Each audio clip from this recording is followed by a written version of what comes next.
32 Hz. In 1936, the American Standards Association recommended that the A above middle C be tuned to 440 Hz. This standard was taken up as the international concert pitch. I wonder why. Believe me, they know exactly what they are doing. If one should desire to know whether a kingdom is well governed, if its morals are good or bad, the quality of its music will furnish the answer. Confucius. Music based on 432 Hz transmits beneficial healing energy because it is a pure tone of math fundamental to nature. There is a theory that the change from 432 Hz to 440 Hz was dictated by Nazi propaganda minister Joseph Goebbels. He used it to make people think and feel a certain manner and to make them a prisoner of certain consciousness. What's good, Urban Mystics? It's Unique Divination, and you're tuned in to Urban Mystic TV. And I made a previous video. I'm gonna load it. I was walking my dog and decided to start running my mouth to you guys while I'm doing so. It's dark as hell outside. It's not even 7 o'clock yet. I've been up since around 6 o'clock. Like I said, walking the dog, just getting my blood pumping, just getting motivated. Things that I normally don't do. I've been like, some internal something has just been like, bitch, get up. So I'm just rolling with it, you know what I'm saying? But yeah, so that little clip, I got it off of Instagram. I don't know who owns it.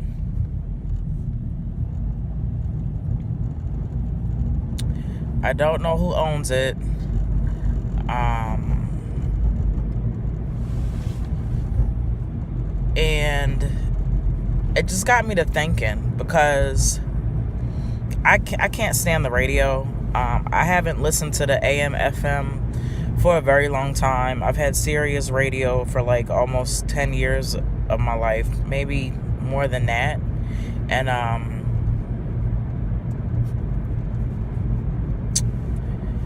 yeah, so especially hip-hop music, if you listen to the music, it's always a deep bass tone. Deep bass.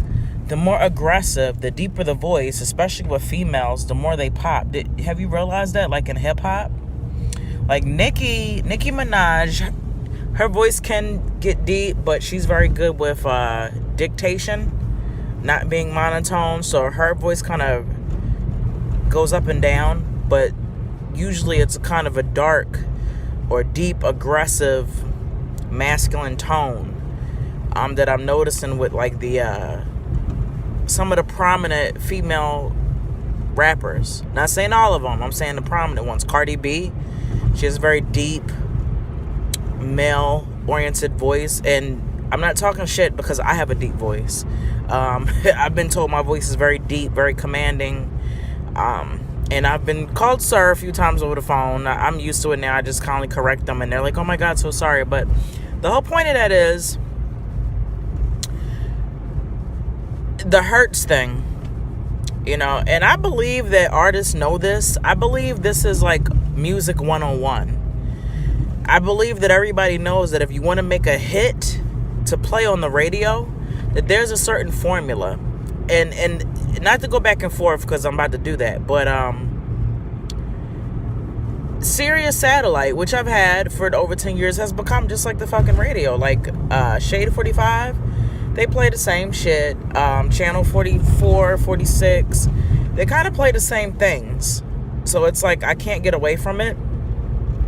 The radio's a little bit worse than Shade. I actually, at this point, I don't know, because now my daughter switches back and forth between FM and Sirius, and it's just like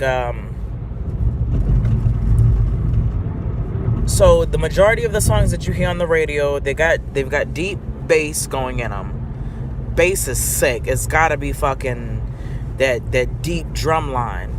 And like I said, this has to be music 101. I'm not a musician. I'm not a music artist in no way, shape, or form.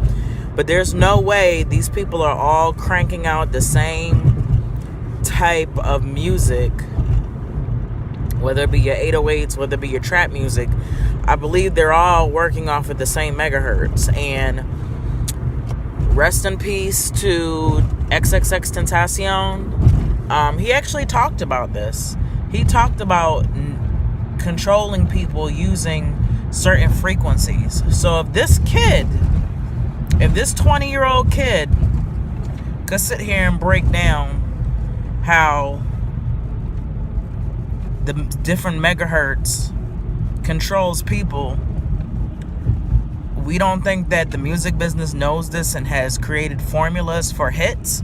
Now, if you listen to the Joe Budden podcast, and maybe other podcasts too, but that's the one that I'm most familiar with right now because that's the only one I listen to because I'm kind of cheesy like that. But he always speaks of Hitmaker, which used to be, I can't remember that boy's name.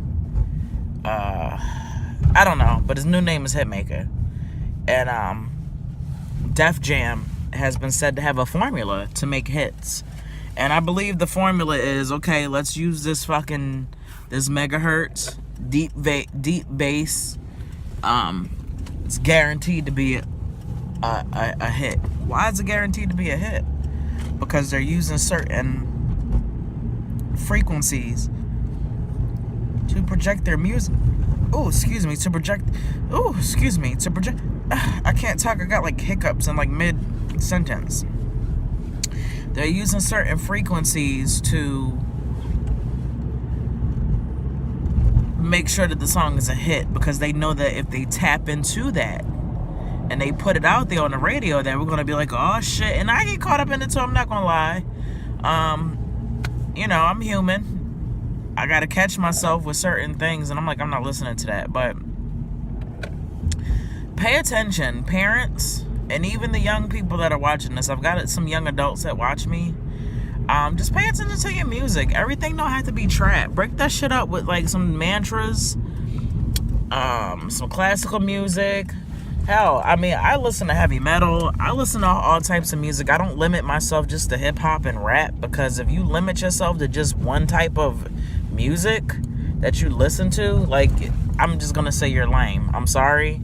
2019, there is so much music out there. There is no reason why you should limit yourself to one kind of music. You know what I mean? Explore, open up, listen to people you wouldn't think you'd listen to, and watch how fast you break out of the program. You know, I broke out of the program, thankfully, when I was about 15, 16 years old. I had an older cousin that helped me realize, like, what the fuck are you listening to, yo? And put me on some real shit, you know? So just be careful. Society tries to deny magic and sorcery, but magic and sorcery is real. And it's like a gun. In the wrong hands, it can be used against you. And the government definitely has mapped out and formulated every fucking thing that they push on us. Best believe it, right? And so music is one of those things. So I just always want to let people know, just be careful what you listen to. Try to limit what you listen to. Limit what your kids listen to if you can. And if you can't really listen, limit them to at least expose them to other forms of music. Like my kids, my one daughter, she's a rap head, a hip hop head, and I can't be mad at her because I grew up a hip hop head also. I love hip hop. But I also, like I said, love other genres of music. So when they're in the car, like if I gotta take them to school, we taking a trip, they're gonna listen to the type of music. Come on.